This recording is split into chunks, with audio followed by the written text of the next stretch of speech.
Good morning, guys. We're going to be talking about Chapter 18, the beginning of Chapter 18, which is going to be broken into 5 lessons in your book. We're going to be looking at lessons 1 and 2 today. This is the beginning of our discussion on the actual events of the Civil War. And if you guys have your notes packet, go ahead and get that out. If you don't have it, you might hit pause real quick and go print that out, or go perhaps open up a different tab on your browser so that you guys can find the PDF of that, or can find a paper copy if you want to take a few notes. Okay.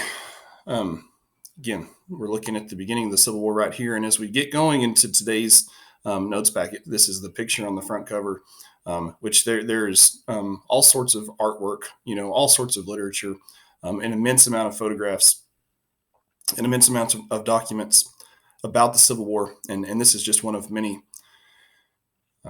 pictures that you can find. And what it shows here is it's going to show the Confederate forces over here on the left. There's the rebel flag, Confederate battle flag. These are Union soldiers in blue.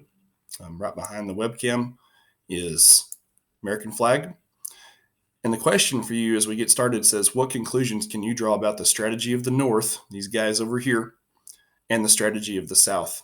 And what I like about this picture is that if you study it for just a moment, you can gain some understanding of the basic strategy of these two sides. Now, I don't think that's necessarily what the author was intending to do, perhaps, but you can look at this photo and really gain some information about their strategies. So take just a minute, study it, make a comment in the space below. If you're not sure what to write, just hold on. We'll talk about it. See if you can figure out anything about what these two different sides were trying to accomplish in this picture.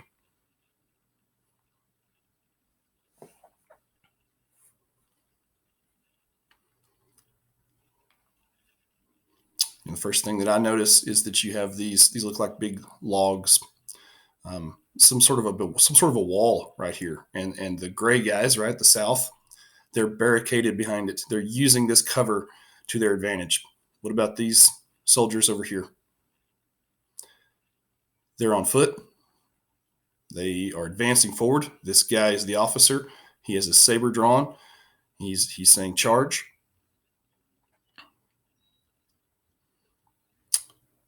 Well, what you can guess, which is true, is that the South, as we're going to see today, especially at the beginning of the war, the strategy does change as the war goes along. But at the beginning of the war, the South took up a defensive posture. They were going to just maintain what they had. They wanted to outlast the North. They didn't want to advance. They wanted to fight a defensive campaign, which is exactly what's happening in this photograph. The North, at the beginning of the war, was going to be forced to use what they called the Anaconda Plan, meaning sort of like a big anaconda snake. They were going to have to attack. They were going to have to encircle the South, capture it, cut it off, squeeze it to death, force it to surrender. So you have two very different strategies. And you can sort of see that here with this depiction. So that's what we're going to be looking at, is the basic overlying strategies and overlying events of the war.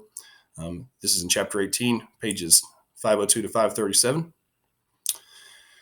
You can see what our goals are as we talk about this. We're going to eventually get into, at the end of this notes packet, the Emancipation Proclamation, and we're going to talk about most of the overlying themes of what's happening right here. It would be wonderful to just jump off and spend days and days talking about every single human being and every person and every event and every battle. We could just, have a wonderful time doing that. We're not going to, unfortunately. We're going to stick to the plan for this course.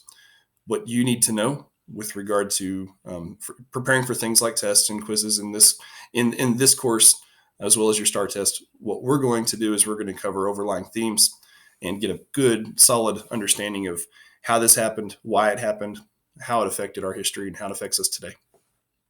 So don't worry, we're not going to get so deep that you can't handle it. But we are going to get into some details today that you're really going to need to know. Civil War, generally speaking, right here as we get started, lasted from 1861 to 1865. Remember that the precipitating event, the event that really got this going, was the election of Abraham Lincoln. And there was all sorts of conflict leading up to it, which we have covered extensively. And as we jump in, Lincoln is elected in 1860. As he is inaugurated the following winter and spring, you're seeing the secession of South Carolina. And just within a few short weeks, a very short period of time, the secession of multiple states. So we're seeing the war, the actual violence begin in 1861. This will last for 4 years. By the end of the war, 600,000 Americans had lost their lives.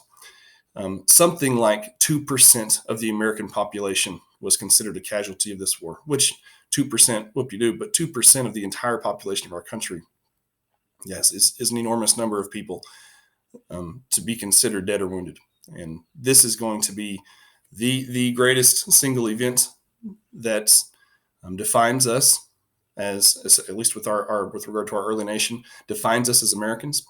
It's going to change politically the entire country. It's going to change geographically the entire country. It's going to change our nation in so many ways it's impossible to count. This map comes from your book. Again, man, kind of like we're saying, it's a good solid overview. You can kind of see some basic ideas in this map. You get the picture that this light kind of, what is this, a beige or something? This kind of khaki color, right? This is going to be your free states. The Union is how we'll refer to that most often. Oregon and California are joined as free states at this time. In green, we're going to see Confederate states. These are the southern states that chose to leave the Union. In the orange, you have unorganized territories. There is still going to be some fighting that happens in some of these territories.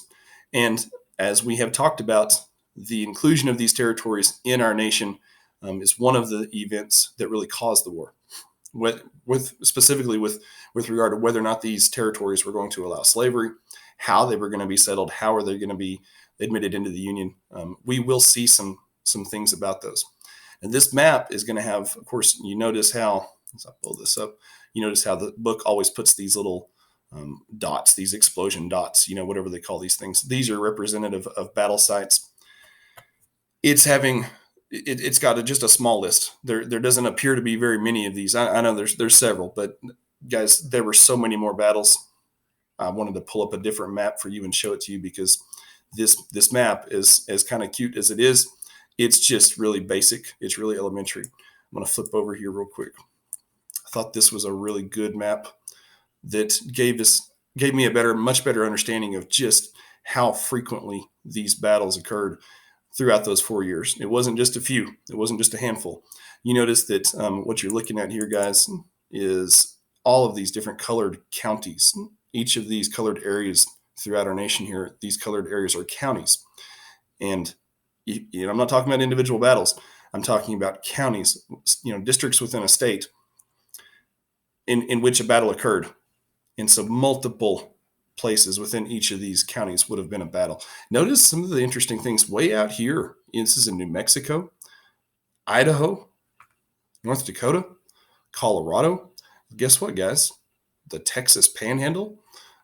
Civil War battles were fought in all of these different areas.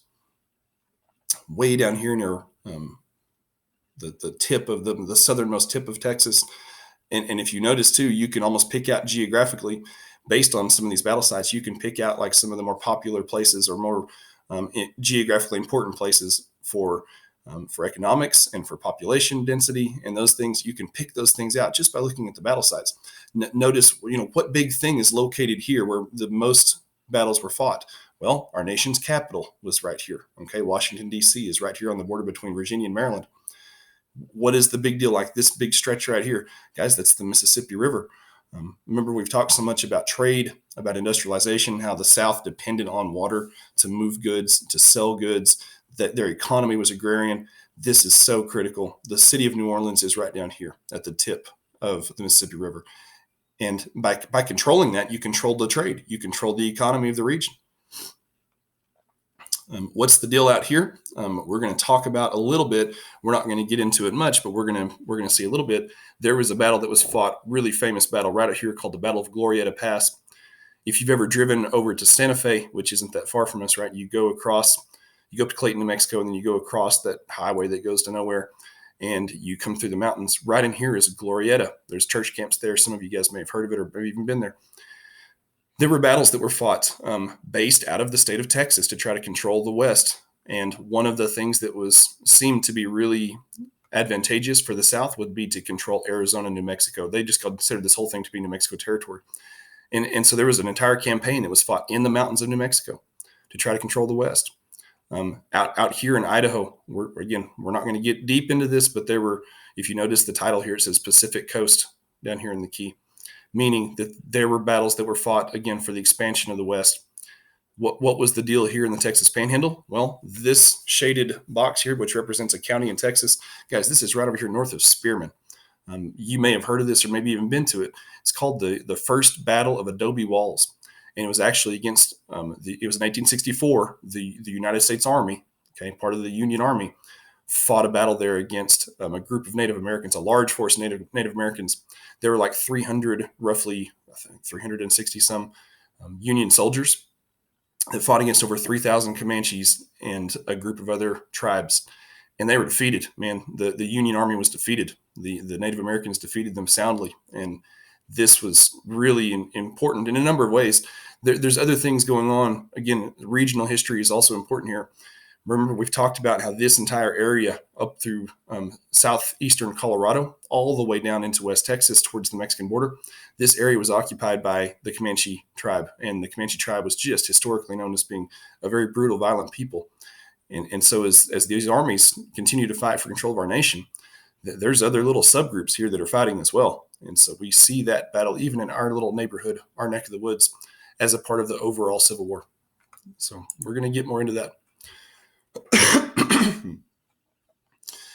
Okay, here we go. It says for most states, choosing sides was easy. We've, again, seen sectionalism 100 different ways in the past month or so. We've talked so much about that, guys, because I wanted you guys to be prepared for this moment. Remember that with regard to sectional economy, you've got these guys down here that are totally dependent. I say totally, they're largely dependent on agriculture as a means of making money and living their lives. The North is much more industrialized and has a totally different picture of what America should be, at least with regard to their economy and how these folks lived. So when you see this breakaway, you hear all the time, well, and in fact, there were some really good discussion questions on Google Classroom this week about, what was the war really about? Was it about slavery? Was it about states' rights? When you face those two ideas against each other and you say, which one was it? The answer I would say is, yep, both, because it's inseparable. To the southern states' point, yes, it was about states' rights. It was about the idea that they could govern themselves and make their own decisions. Well, what decisions were they talking about? They were talking about slavery decisions.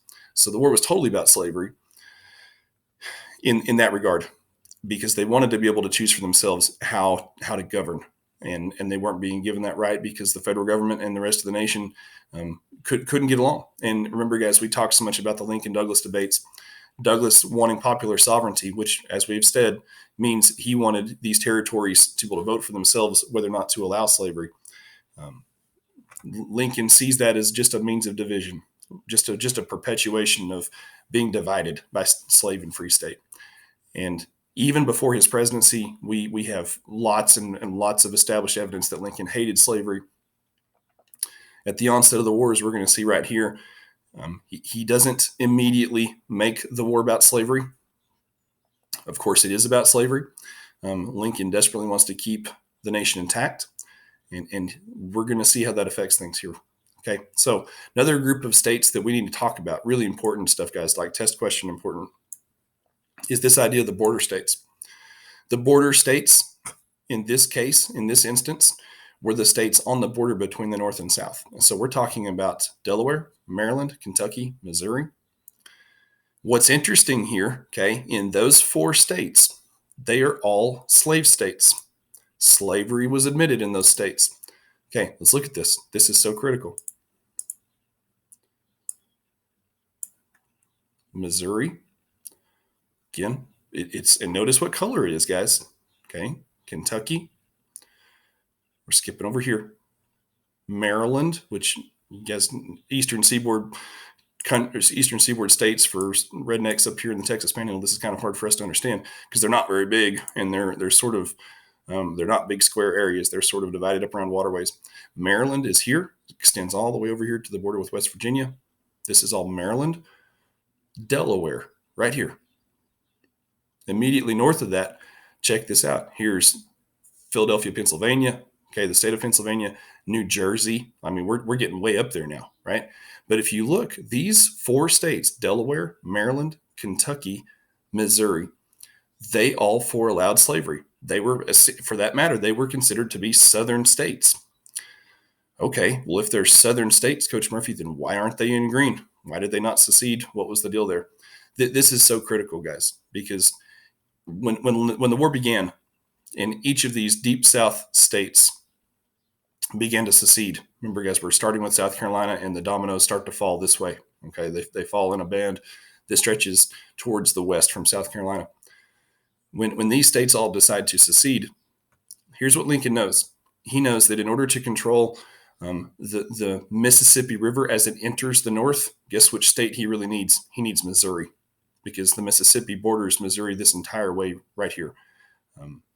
Again, this was a slave state. Illinois, for instance, why is that not just as important? Because Illinois was a free state, guys. And as we saw in a lecture earlier this week, the social climate in Illinois was not very good with regard to African Americans. They were very racist, but they were a free state. Missouri was a slave state. And remember, guys, with all of the trouble here bringing Kansas into the Union, this was an important thing for him to control. If he could keep Missouri and in the Union, if he could keep Missouri with the North, then this entire stretch, including large cities like St. Louis, become a part. This Mississippi River access becomes a part of the North strategy. Okay, what's the deal with Kentucky? Why do we need to control that? Well, Kentucky, look at this. The only waterway, major waterway that runs east-west in this part of our nation, guys, is the Ohio River. Well, check this out. Here's the border with the Ohio River. Now, Kentucky's a slave state. Illinois, Indiana, Ohio, Pennsylvania, these are all going to be free states. So again, if you can control Kentucky, then you have sole access to the only east-west waterway. Think of it, the advantage of being able to move troops and move supplies and move men east and west during the war with the ease of floating down the Ohio River. That's why Kentucky was so important. Now, Delaware, again, Maryland, what's the deal here? Why are these so important to control? Well, Delaware is just geographically just a step away from the city of Philadelphia, which you guys remember back in the American Revolution. Philadelphia is just an extremely important northern city. It's the site of so many American historical things. You know, if the South controls Delaware, it gains access to places like Philadelphia, New York. Imagine if the Confederacy moves as far north as New York, guys, it's over with. Okay, so controlling Delaware, and it's a coastal state. So again, you have all of this seaboard access right here. And the most important of all, okay, the most important thing to consider of all these border states would be Maryland. Why is that? Well, check this out. Again, this little line right here, I'm blowing it up to the point you can't read it very well. Watch this. What's that city? Yeah. Right there. Our nation's capital, the Union capital, is actually on the border, the southern border of Maryland. Maryland is a slave state. It's a southern state. If the Confederacy can get Maryland to secede, Washington, D.C. is captured. You guys ever play capture the flag? You capture the capital, the war's over. It's so critical that the North keeps Maryland as a Union state for that reason. I noticed the battle sites, guys. Look at how the battle sites are just aligned right here. This is a little bit of irony. It's kind of strange. It's like, why did we do this? Look at how you have the nation's capital, the Union capital right here in Washington.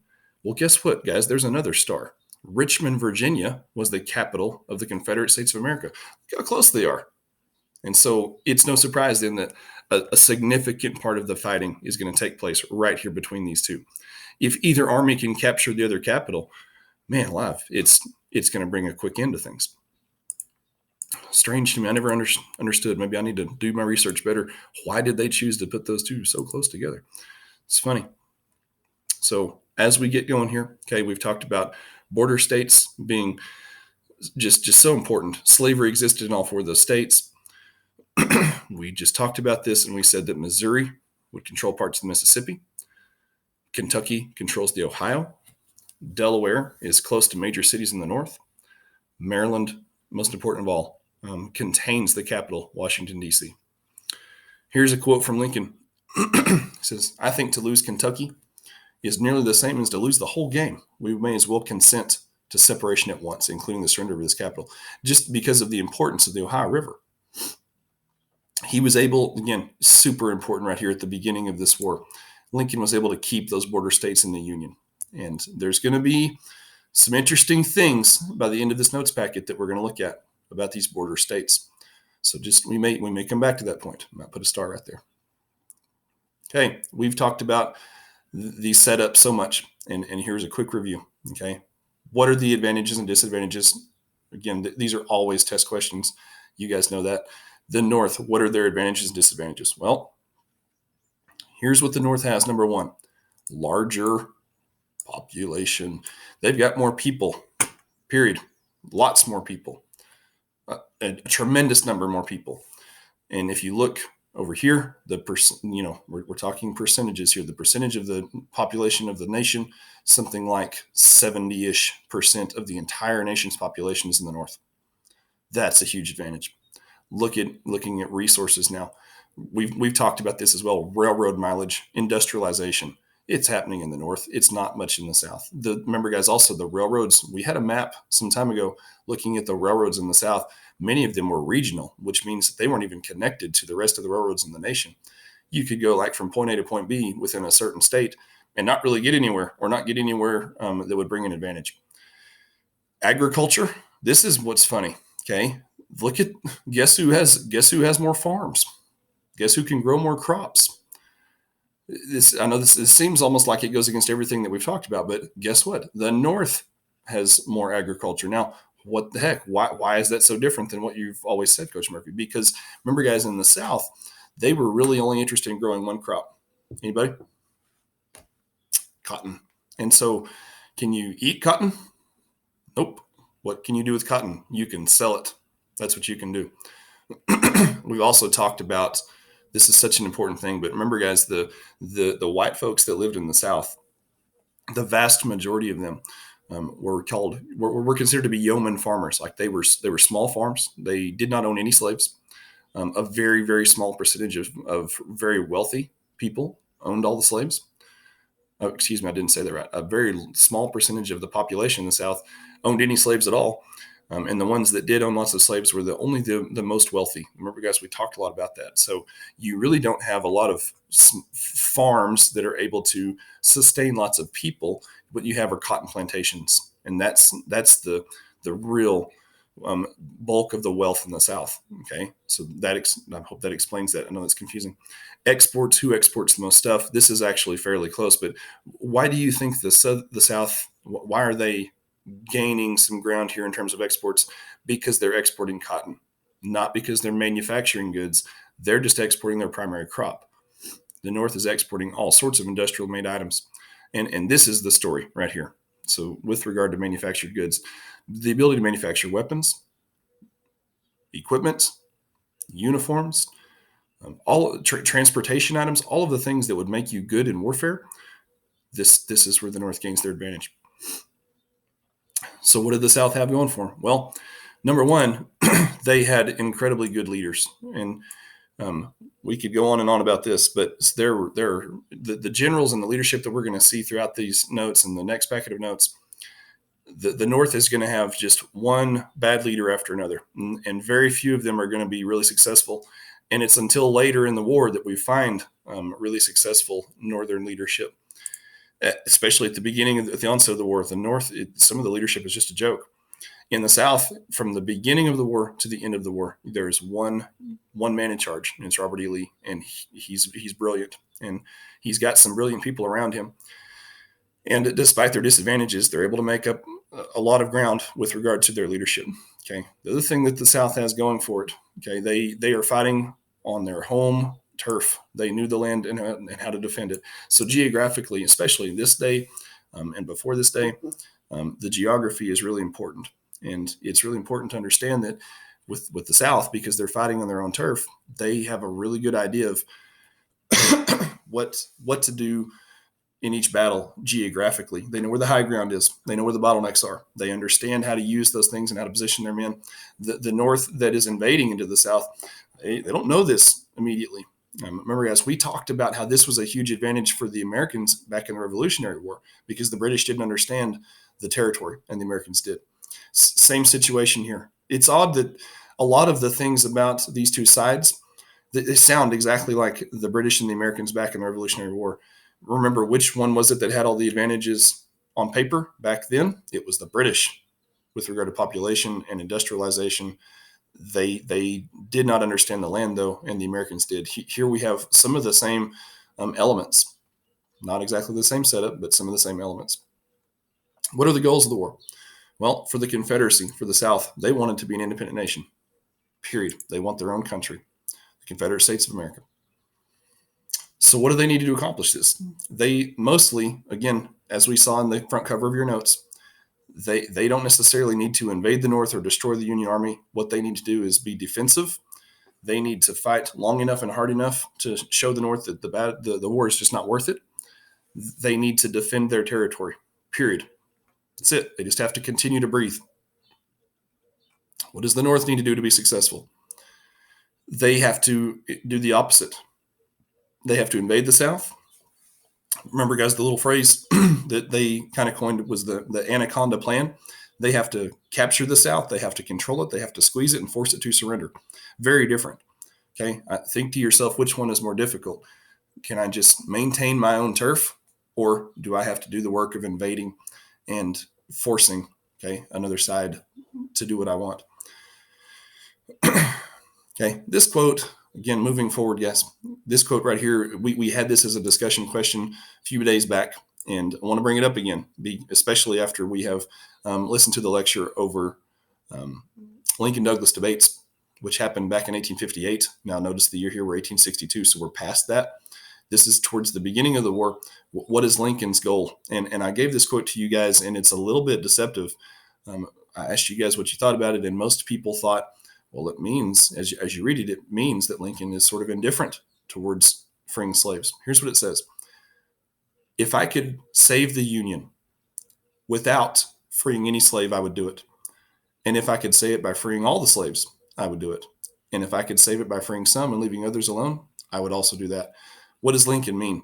And that was my question to you guys. As many of you said, it sounds like he's indifferent towards slavery. Well, after, again, listening to Lincoln-Douglas debates, that's not true. Lincoln's very passionate about slavery. He knows that it's wrong. He believes that it's nothing but divisive, only ever been divisive in the history of our country.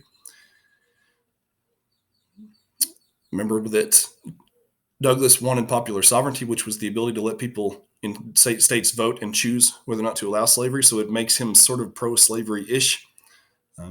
This is not entirely indicative of Lincoln's stance about slavery, but it does show you his priorities. In 1862, his priority is saving the Union. That's really important for you guys to understand. Now, that's going to change. And I think with Lincoln, one of the things you're going to find out, this is not in your book, this is not in anybody's, this is just my thoughts and my unholy opinions. I think what you guys are going to see is that Lincoln wanted to find a peaceful, political, perhaps, way to end slavery and change the culture of our nation. That's difficult to do without violence.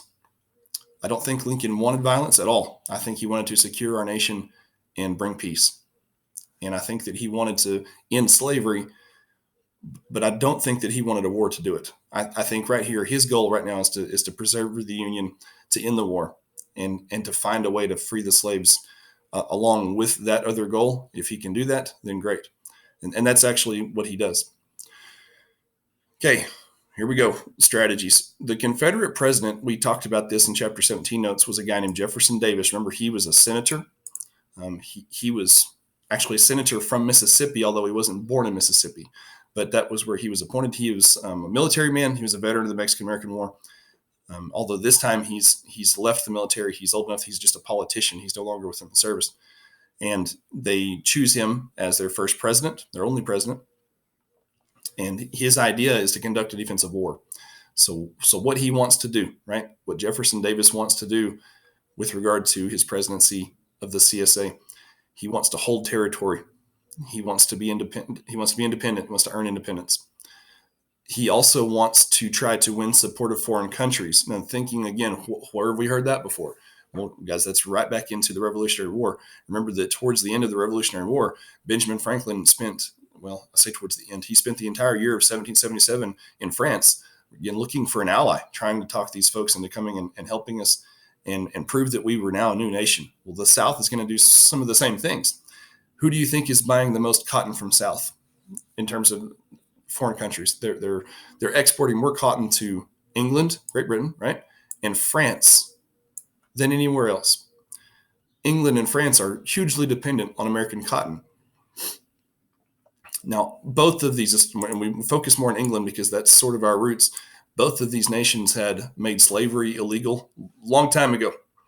So our means of producing cotton to them are not right. They within their culture, if we get into a little bit of world history, they're not really approving of our means, but they make an enormous amount of money off of our cotton.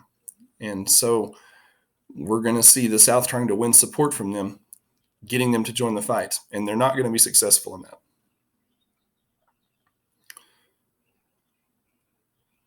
Okay, new idea here. Okay, little details that are important. Civil War was more than a war between the states. Often it was a war between families. And you see this in literature. You see people talk about the Civil War turning brother against brother and neighbor against neighbor. People, in other words, within their own families, maybe picking sides that weren't the same and often fighting each other. This is just a horrible thing. Here's some examples, some of the more better known examples. A senator from Kentucky named John Crittenden. He had two sons. Each of them became generals, one for the Confederacy, the other for the Union. That would make for a weird Thanksgiving. You've got just within, again, brothers, literally brothers, commanding troops fighting each other. Even Lincoln's wife, Mary Todd Lincoln, had relatives in the Confederacy. And guys, these are two stories. There's hundreds of these. There's so many examples of people within the same families fighting each other. All sorts of people enlisted, hundreds of thousands of people on both sides. All sorts of people enlisted with different reasons. Some of them, again, out of patriotism. Remember, guys, we have another word for that we've talked about called nationalism. With regard to nationalism, people in this day and age, going back even to the era of good feelings, right, coming out of the War of 1812. With a nationalistic opinion, you think that your country is the best and that no other country can come close, and that, American goods are better than foreign goods, and that American soldiers are better than foreign soldiers, and all of these sorts of opinions.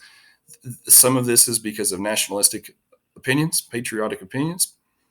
Some of it is because of social reasons, like there's just a social stigma, especially in the South, where some of these guys, man, you're just a chicken if you won't go and serve.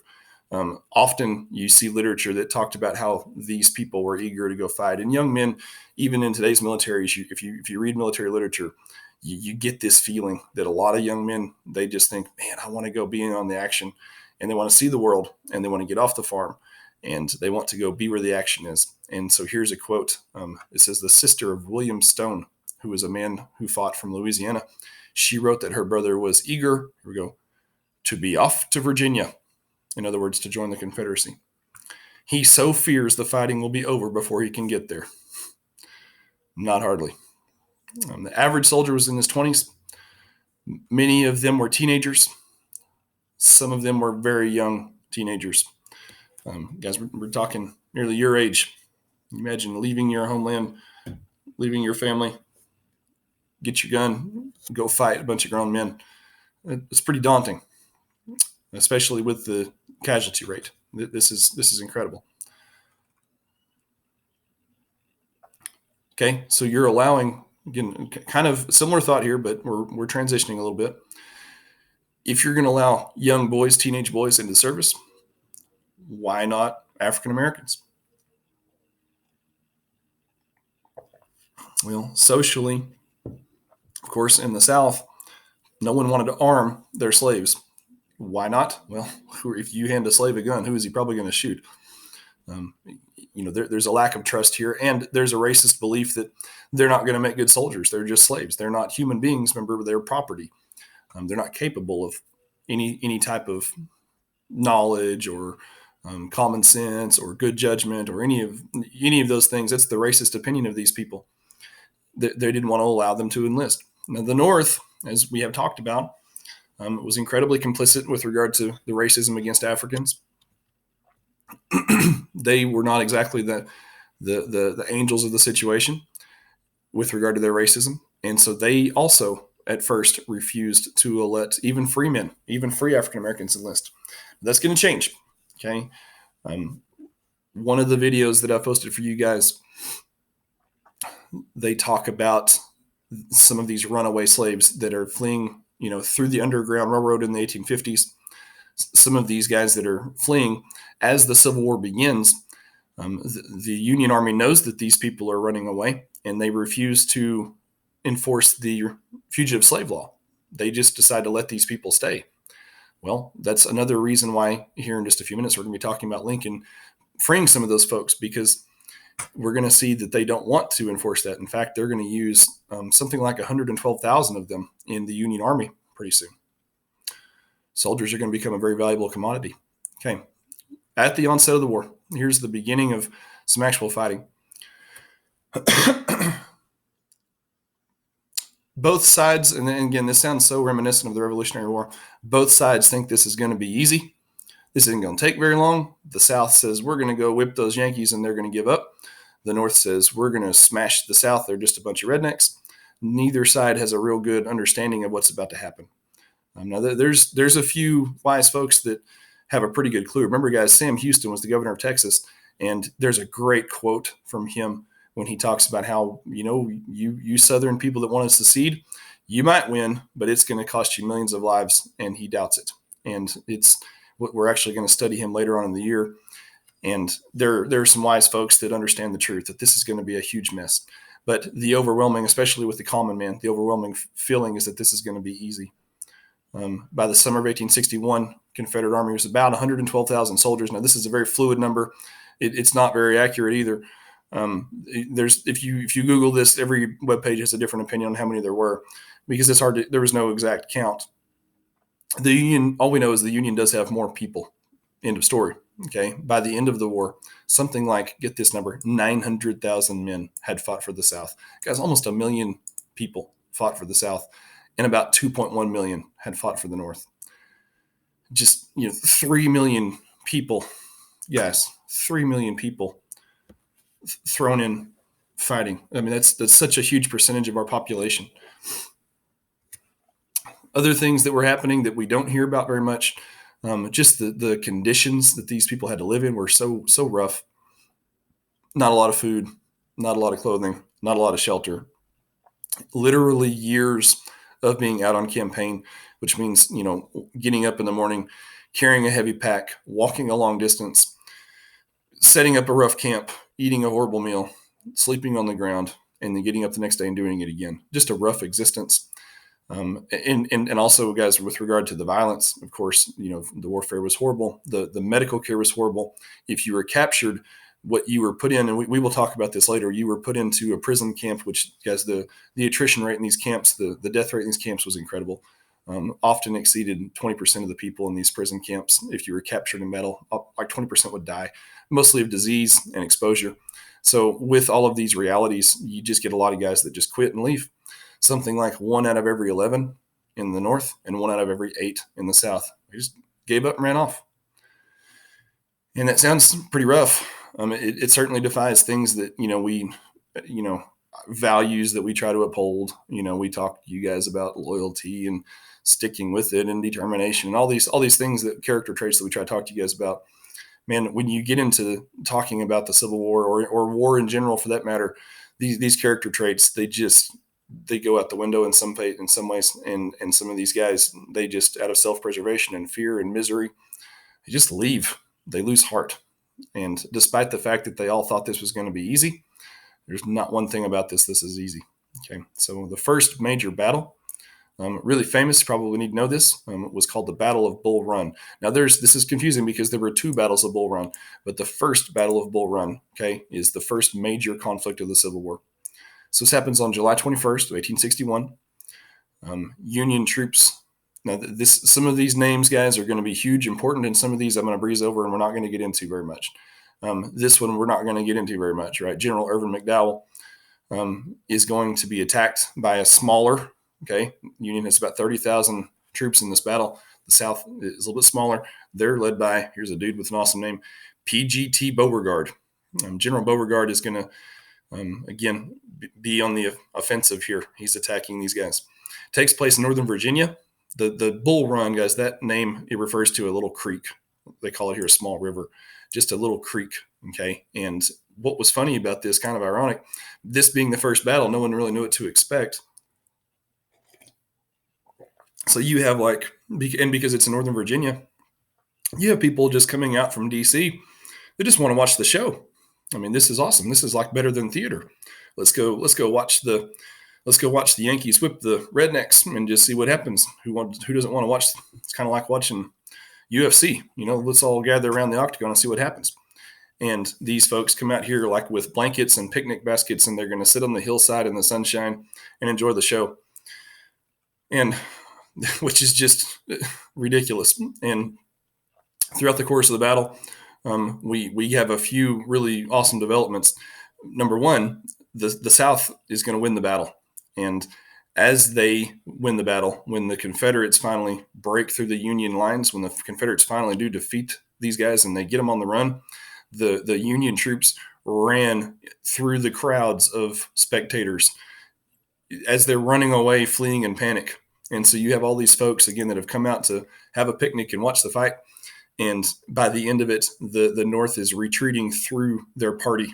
And so they're running back towards the North, towards Washington, and the South has defeated them. This is the onset, okay? This is the beginning of the war. We get this awesome story about Thomas Jackson. Stonewall Jackson is the nickname that he's going to earn here. And there's this great quote where they talk about his soldiers look up and they see Jackson holding his position, not in the face of a horrible onslaught. He's holding his position standing like a stone wall. And there's his nickname. And Jackson is going to have a short role in this war. He was actually, different story for different day.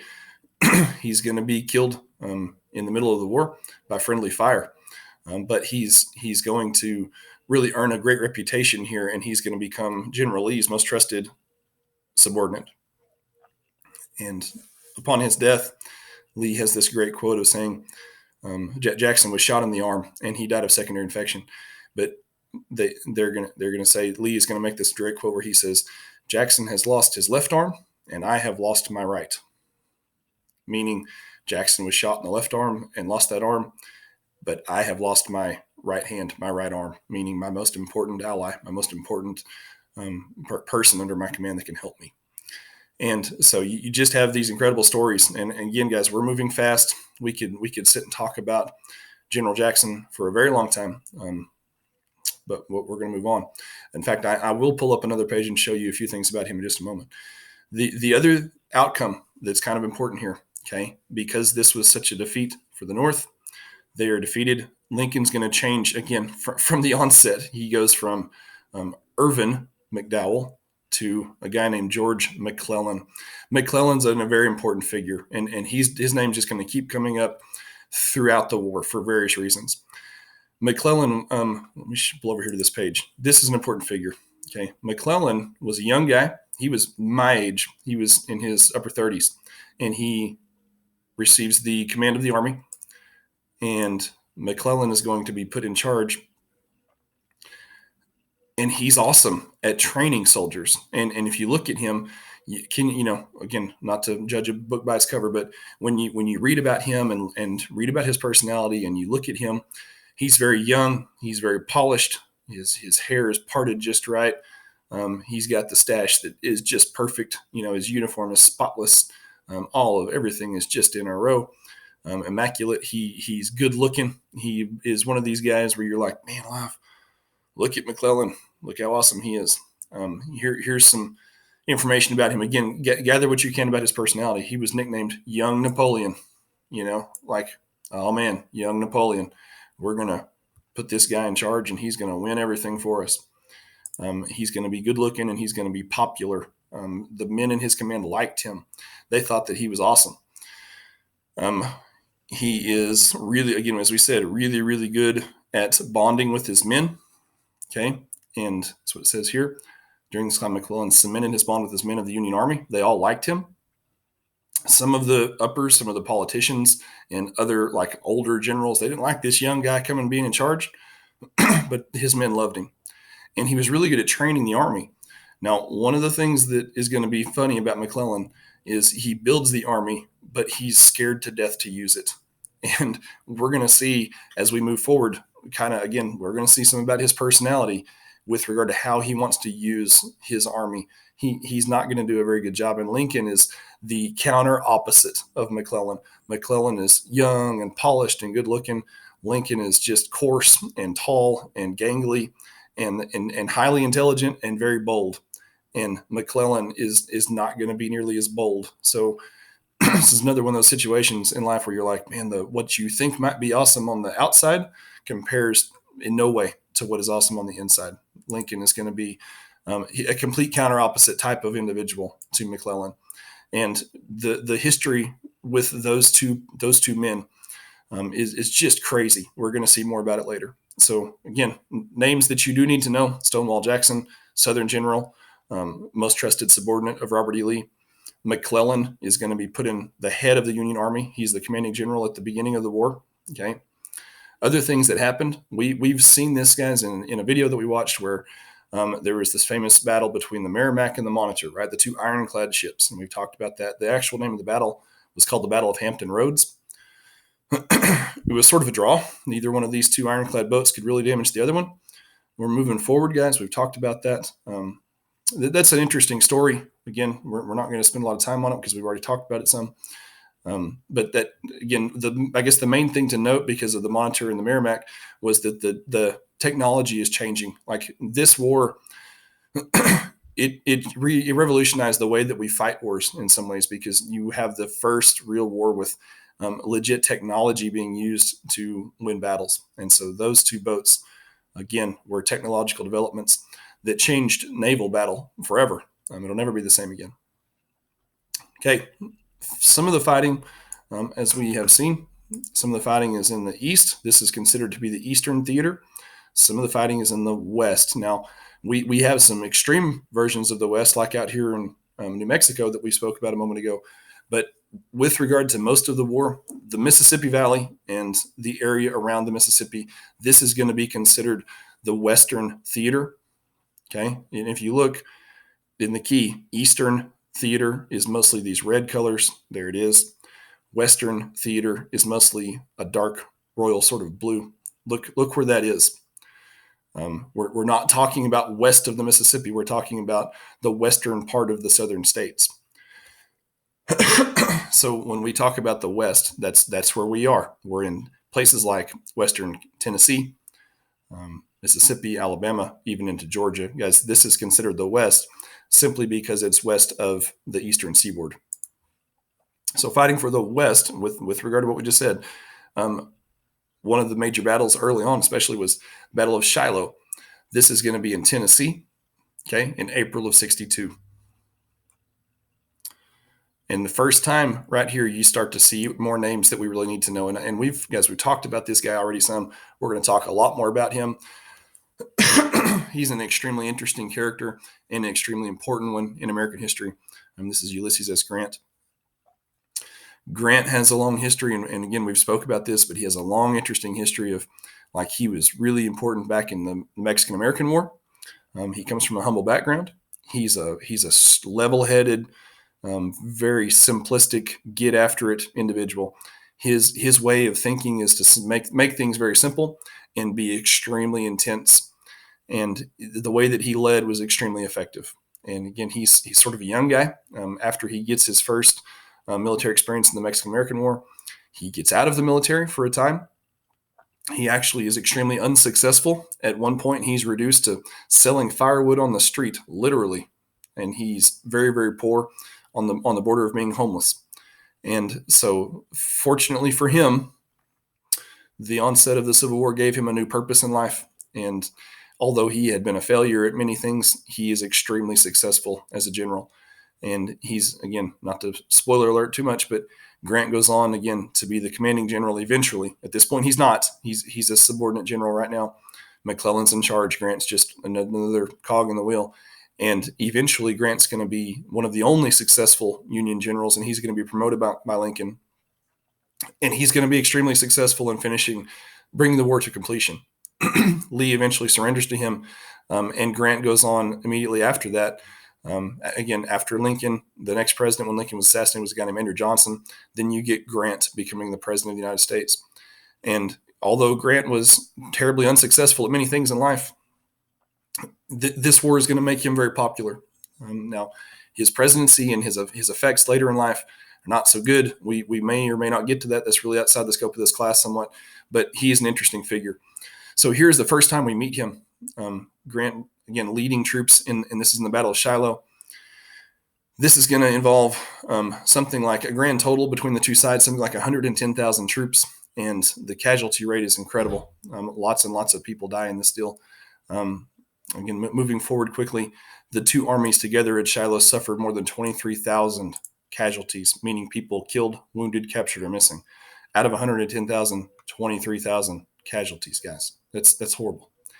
For Grant, he again, throughout the course of his career in the Civil War, he uses a strategy of attrition, which means that he's okay with that sort of. Not that he thinks it's good, but he continuously fights in a way where he's going to sacrifice some of his own men, knowing that he has more replacements than the South. And so that's one of the strategies that Grant's going to use throughout the war, and it's going to eventually work. Horrible as that is, he's going to be able to outlast them because he has more dudes.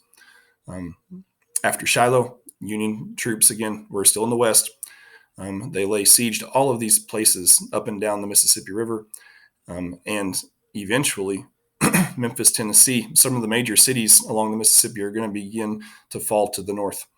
Now, it's going to be a while now. Okay, we're not going to get there quite yet, but eventually we're going to see the North winning control of the Mississippi. It's just going to take a while, but that's where Grant is fighting. Okay, Grant is operating in this region right here. He's on the border between Tennessee, Arkansas, northern Mississippi. That's where he's winning again, and right here is where Shiloh was. It was right down here in the corner of southwest Tennessee.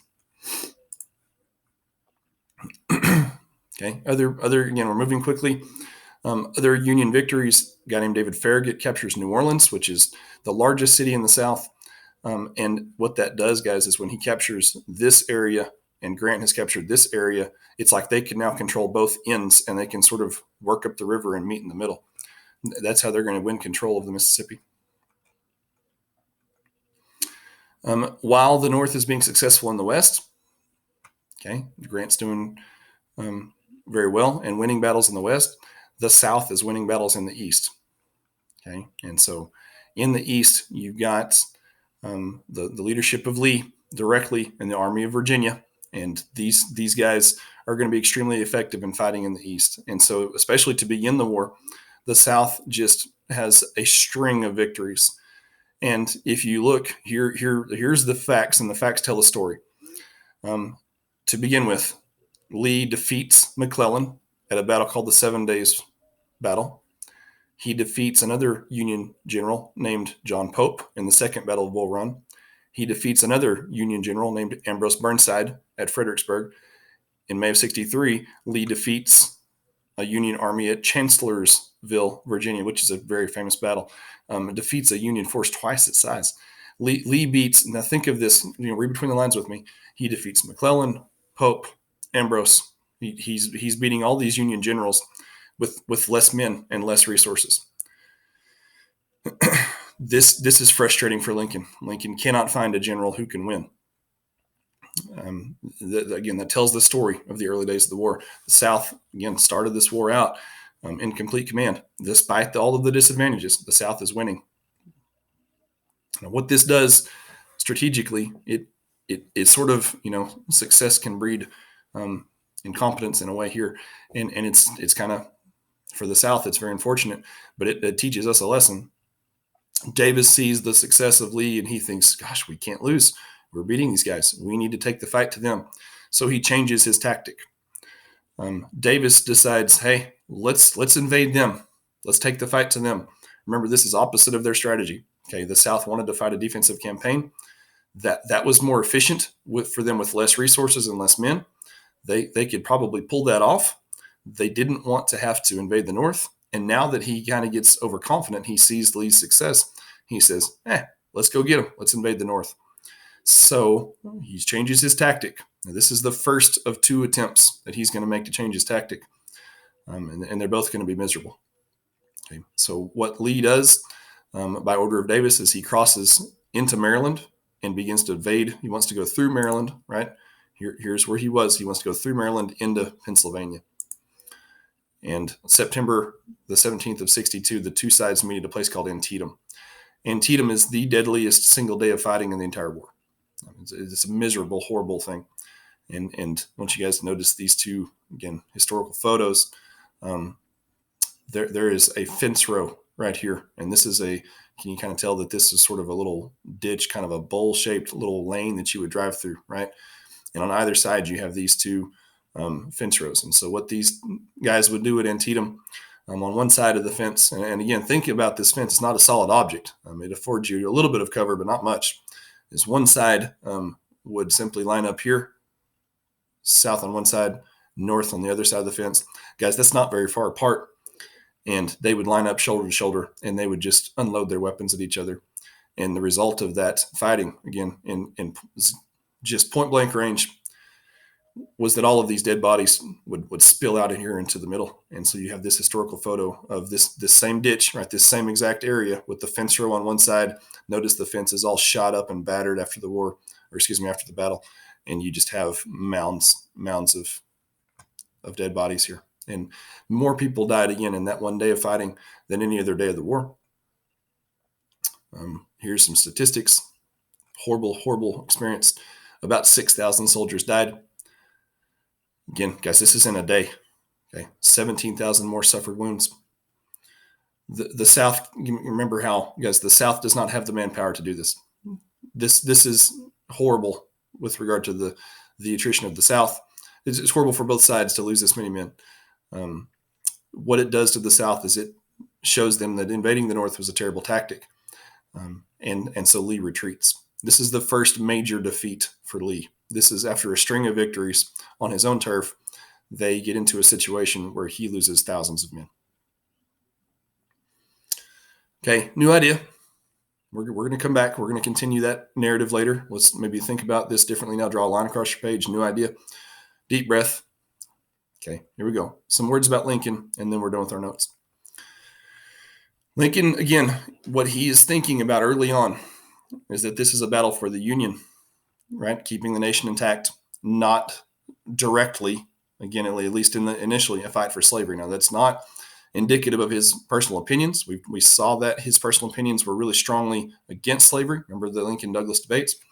But what we're going to see is that Lincoln finds a way to accomplish that secondary goal, even in the midst of the war. Okay. One of the things that was really critical, and we talked about this early in the notes, the border states were so important. Those 4 states of Missouri, Kentucky, Delaware, and Maryland. If those 4, if they leave the Union, there's just horrible consequences because of the strategies that they include, right? Remember, we talked so much about that early on, just a little while ago. So in order to keep them, right, those 4 states are all slave states. In order to keep them in the Union, Lincoln, he's really smart, and he does a great job politically of knowing how to politically fight through this. And so he does not free the slaves initially because he needs to keep those states. Okay. This doesn't come across very good to Republicans. This doesn't come across to his supporters, right? Abolitionists, they think to themselves, well, you idiot, go in there and fight and free the slaves. This is all about slavery. Lincoln's too smart for that. Okay. He's going to play the long game.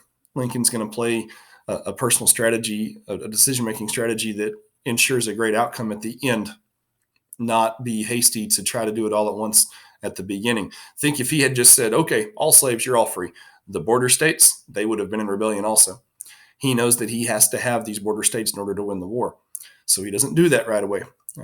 Again, he's seeing the long game here, guys.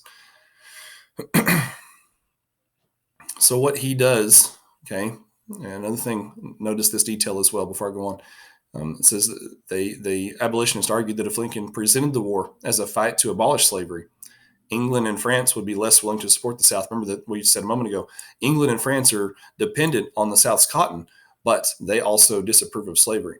And so here's the deal. The abolitionists are telling him, hey, if you just free all the slaves, you'll get them to fight on your side. Lincoln understands that strategy. In fact, there's some talk about slavery that just some information that's put at the forefront of our campaign about that, but he's not going to immediately free them. Okay, he's going to have a plan in mind. So here's what Lincoln does, and I love this. Do you guys remember the Dred Scott decision? Okay, Dred Scott versus Sanford court decision. Supreme Justice Taney, okay, comes out and says, nope, Dred Scott, you can't be free even though you lived in free territory because African Americans are not citizens. In fact, Taney, remember guys, I love the way that Lincoln uses this. Taney calls slaves property, not people. Remember that? That's so important. You're not a person, you're property. So here's what Lincoln does, and this is so poetic. The Constitution, right? The law does not give Lincoln the power to just say, well, no slaves. Why not? Because Taney decided, the Supreme Court in general decided, you can't take a person's property. That's what they decided. Okay. And so they said that it was unconstitutional to free the slaves. So Lincoln can't do that. Okay. But here's what Lincoln does. This is awesome. Lincoln says, okay, fine. I won't end slavery, but the Constitution does give me the power to claim property from an enemy during wartime. So Taney, you want to call them property? Awesome. They're property. I'm going to claim the enemy's property during wartime. And he uses that, I don't want to say technicality, but if that's the way you're going to define these human beings as property, awesome. I've got you. We're going to claim property during wartime. And this is what he does when he writes the Emancipation Proclamation. Now he again, notice what this is really important. He can, by constitutional power, he can take property from an enemy from the opposite side who he's fighting against. The border states stayed in the Union. He's not fighting against the border states. So what he's going to do in September of 62, he's going to issue the Emancipation Proclamation, which is a presidential order, okay, that frees, this is so important, listen, frees all enslaved people in areas that were, quote, in rebellion against the United States. Okay, what areas are we talking about? He's going to free the slaves in Virginia, North Carolina, South Carolina, Georgia, Tennessee, all of these states that had seceded. He's going to free those slaves. He's not going to free the slaves in the border states because he does not have the constitutional right to do that, okay, because they are not in rebellion to the United States. So one of the misconceptions, you need to understand this, that people think all the time, is that the Emancipation Proclamation just freed all the slaves. Not true. Not true. You would get that test question wrong.